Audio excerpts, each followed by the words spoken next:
Tim Petrowich here for Dateline Marion, and our guest, as usual, is Marion head football coach Kerry Martin. And Coach, it's the second season now, and we've already talked about how fast the regular season went. We won't mess with that, but we do need to wrap up the last regular season game.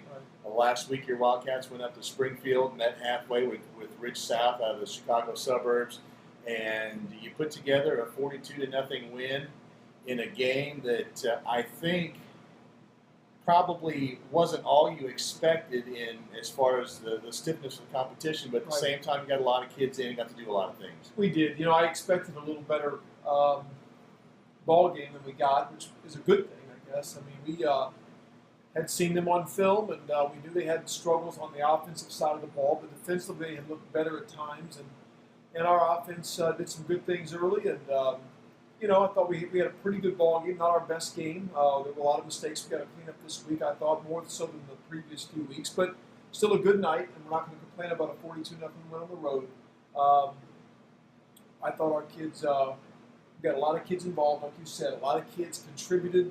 We had some nice performances from Zach Nave and from Mike Bradshaw, and some guys we haven't said their name a lot. And so it was nice to contribute like that.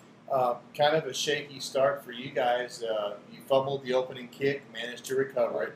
Fumbled the first play from scrimmage, the ball went out of bounds. Yeah. Once you got that out of the way, you kind of settled down a little bit. We did. It was a shaky start, but I thought, we settled in, and our kids don't let things like that bother them too much. They handle it pretty well, and they were frustrated, but, they bounced back and put some good drives together, and we got some short fields. Our defense got us some short fields. And biggest thing was getting 6 interceptions in one ball game. I mean, I don't know that that's a school record. I assume that it's got to be either close to it or is a record. But they got desperate and started throwing the ball down the field late. We made several picks.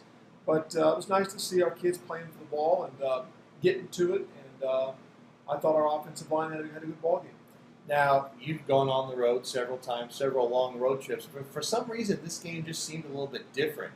It seemed a lot more quiet, and it just didn't seem to be the same type of a game, which I think may have played into how the team played a little bit too. Yeah, it was a very, very small crowd. I mean, we expected, of course, a small crowd from the Rich South fans, and we brought a good group of parent fans, I thought, nice size, but outside of that, there was nobody from the Springfield area at the game. There was Rich South fans and Marion fans, and chain gang and Coach Leonard was there. Cheerleaders, and that's about it. And it was kind of strange. You're right. I mean, there was little or no atmosphere, but it's a beautiful facility. We were blessed to play there. It's a beautiful facility, but as far as the fan atmosphere, our fans were, noisy, but there was nothing else. I mean, it was just kind of a weird, no band there. It was just kind of a strange environment, but it's a beautiful facility, as I said. But we're thankful our fans that came out and cheered us on. That's nice. And we've had great support all year long from our fan base. And it's good to get that 9th ball game under our belt, our 7th win in a row, and now we can focus on the postseason. We talked a little bit about you mentioned the different players that got recognized. Mike Bradshaw was the leading rusher for the team. Yeah. But you had Bradshaw, of course, Ziegler and Cambrick. Isaac Baker got his yards. Late in the game, you got quite a few quality yards from players like Kyle Hughes and Adolph Paulson. I mean, I think you had 6 backs with more than 30 yards. Yeah, and then Jake Schmidt. I mean, he had a nice long run. So it's good to see always the younger players or the non-starters to get in the ball game and contribute and get points on the board and get interceptions. And, it's for a lot of those guys, that's their time to shine. And for a lot of those guys, they're going to be future starters for us. Some are just a few weeks away, a year away from being a starter, so it's good to see them get involved and have good things happen. You talked about the 6 interceptions by 6 different players. As a matter of fact, one of them, Hunter Lincoln, set a school record for career interceptions with his 8th interception of his career. Hunter is a pass catcher. We know that because he's a receiver on offense, but he catches quite a few passes on the defensive side too. He does. He's got a nose for the ball. I mean, certain players that you coach have a nose for the ball. He does. He tends to be around the ball on both sides of the ball. He tends to find his way in the mix, and I think he has some natural instincts for that. I think a lot of that is natural. I think it's an instinctive thing about some people who know how to get to the ball and make plays, and They seem to be around it. Past players like Derek Moore had that knack as well, and we had a lineman who recovered a lot of fumbles for us named Matt Studi, and he was a guy that was always around the ball. So certain players had that almost ball magnetism. They're around it a lot. And I wanted to touch on this too. You mentioned last week you felt like Ridge South maybe struggled a little bit offensively, which led to them giving up a lot of points. We saw that Saturday, but I mean, a lot of times it seemed like they moved the ball up and down the field, and then they, a bad snap or an interception or different things like that. Just certain plays that really turned them around backwards. Yeah, and we talked about that last week, and then you look at the short fields. There's a series on the film where our offense keeps getting the ball in short fields because they've made mistakes. They tried a fake punt that didn't work, gave us a short field. They had a fumble, short field again. So our offense didn't rack up a lot of yardage because of the number of short fields we had, and then, of course, the continuous clock in the second half, most of the second half. But, as I said, it's about execution. It's about going out. I think we lost a little bit of our intensity when it hit 35-0. We got a little bit sloppy, which you never want to see. But overall, I thought it was a good ball game for us. You turn your attention to the playoffs now. That win made you 7-2, and by virtue of the pairings, we saw that win got you a home playoff game in the first round. So you're at home. You play a Waterloo team that you played in the playoffs back in 2007. Talk about that first round matchup. And we talked Saturday that it was something that maybe you weren't quite expecting. Well, the only reason we thought Waterloo was going to be a 4A team, and I think they expected to be 4A. But we know the team. We know they've played some Southern Illinois ball clubs like Heron and Carbondale.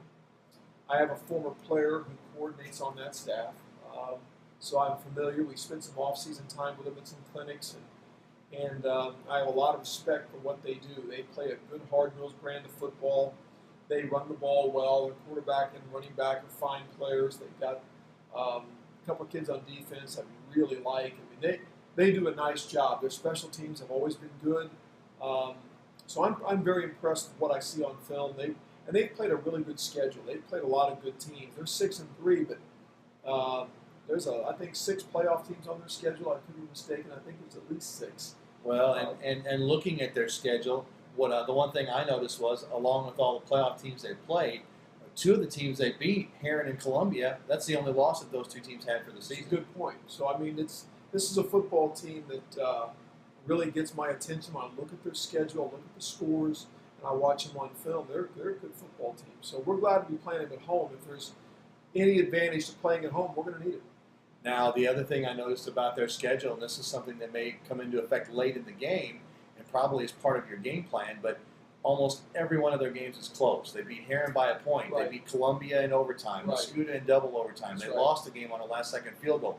They've been in a lot of close games, so they clearly know how to play in tight games late in the game. They do. You're right. That's a good point. We noticed the same thing, that how many close games they played in. Some they won, some they lost. But they've been there, and they've, in the old history terms, they've seen the elephant. And anytime you've seen the elephant, you're not going to be shaken up by a close ball game in this case. I think they're accustomed to it. We've had a number of close ball games this year as well, and so that'll be a good matchup. I think they present some really good challenges for us, and of course it's 5A playoffs. People ask me, how good are they? Are they a good football team? Like, it's 5A playoffs. Of course they're a good football team, and we don't want to get it caught up in the record, because records can be deceiving based on who you played. And but I think our coaching staff overall has viewed the films we have on them, and I think we're pretty impressed. But we feel like we've got a good game plan, and we're excited about Saturday. They're a little bit different than they've been in the past. We talked about them running the wing tee. They've kind of altered that. It's kind of a spread wing tee, so to speak, I guess is what Coach Rose called it when I talked to him. They do throw a little bit more, and they do some things with misdirection and stuff like that. The running back, Wigan, has almost 1,100 yards rushing. He had 237 in their game against Mater Dei. But they can also throw it, so that's some things you got to watch out for. Yeah, they're much more diverse than they were 7 years ago when we played them. And you're right. I think the basic principles of the offense are still there. I think they're still a wing tee team at the core, but they've done some very interesting things out of it. They're in the gun more, and the quarterback can throw it. He's a good athlete, so it ought to be a good ball game. One of the things Coach Rose talked about was your team speed. and that was a concern for him. Do you feel like maybe you have a little bit of an advantage there? Hey, it's always hard to tell on film. I mean, some films I watch, and after all these years of watching film, you look at players and you look at team speed. That's one of the first things you try to evaluate. I think they've got good quickness as well. I don't know. The good news is we played Champaign Central, Champaign Centennial. We played Cahokia. You don't get any faster than Cahokia. That's right. So we played teams that are fast. Mount Vernon's got some good team speed. I think we played teams that have some speed. So I don't think they'll be faster than those teams. They may be as fast, but I don't think they'll be faster. So whether we're faster than Waterloo or not, I think we have a lot of quickness. I think we have a lot of kids that can get the ball. It ought to be a good matchup in that regard, too. I think both teams move pretty well. So what do the Marion Wildcats have to do Saturday in order to be successful and come out with a win? Well, I look at what they do, and I mean, I think the first thing we have to do is we have to play good run defense. I think that's what they want to do. At the heart of who they are, they're a run football team. They've spread the field more and they've gone to the gun more, but I think they want to run the football. So we have to get some stops on defense. They can be a long play team. They want a long drive team. They want to drive the ball, and we got to limit that and not allow them to go on long drives and use up the clock. And I would say certainly our defensive line is going to have a lot to say about that. Our defensive line has to play well and do that. I think special teams will be huge in this ballgame. When you look at playoff games, especially against two evenly matched teams, a lot of times the difference in those games is special teams, whether they're setting up scores, or getting field position. And then I think offensively for us, we need to make some big plays.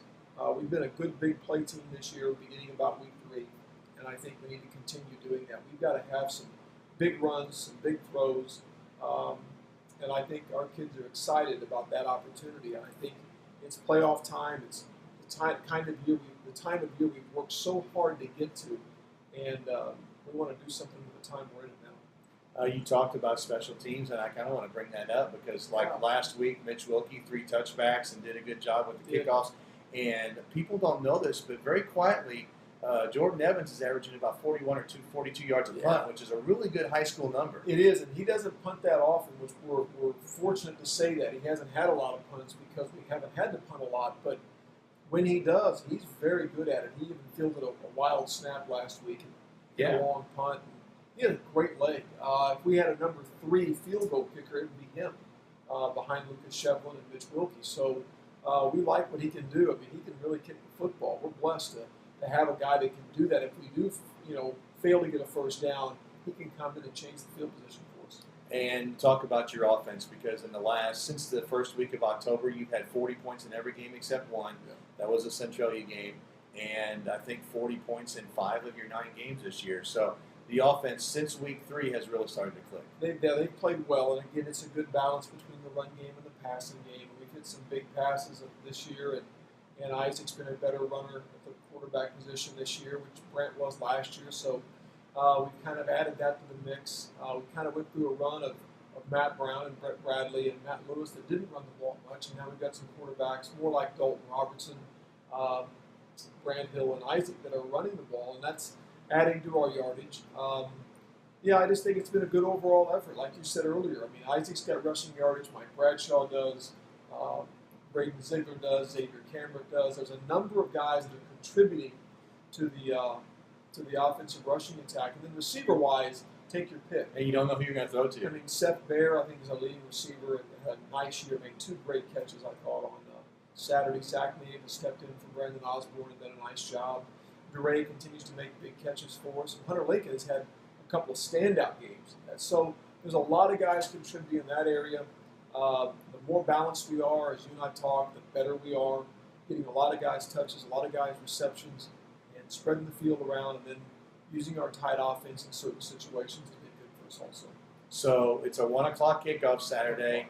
What is better than Saturday afternoon football in November? And this is what it's all about. And this is what we do. This is why you work so hard, and you want to make the playoffs. You want to be a conference championship team, but ultimately you want to have a chance to play for a state championship. And the only way to do that is to make the playoffs and be one of those 32 teams chosen in your class.